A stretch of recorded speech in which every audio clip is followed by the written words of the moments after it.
The International Monetary Fund says the consequences of the coronavirus pandemic for the American economy have hit with unprecedented speed and severity.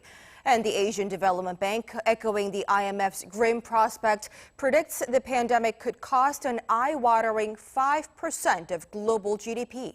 Our Seung-jae with the details.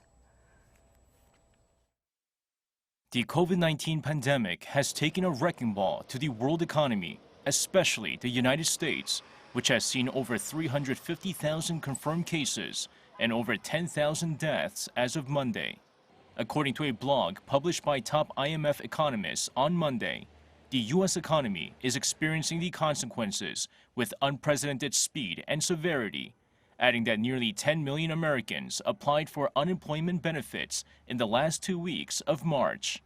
The economists added that the number is a sharper increase than even during the peak of the 2008 global financial crisis.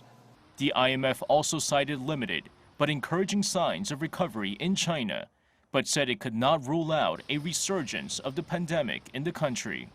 Daily satellite data on nitrogen dioxide concentrations in the atmosphere, a proxy for industrial and transport activity, shows that there's a gradual decline in containment measures and a resumption of economic activity.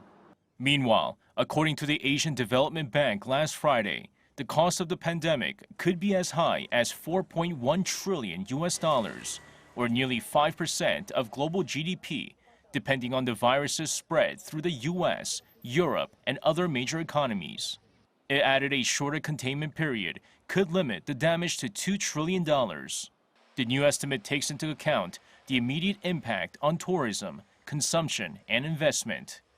In early March, the ADB predicted the virus outbreak could cost the world economy $347 billion. But latest figures come as the epicenter of the virus shifted from China to Europe and the US, with the number of global infections surpassing 1.3 million. Seung-jae, Arirang News.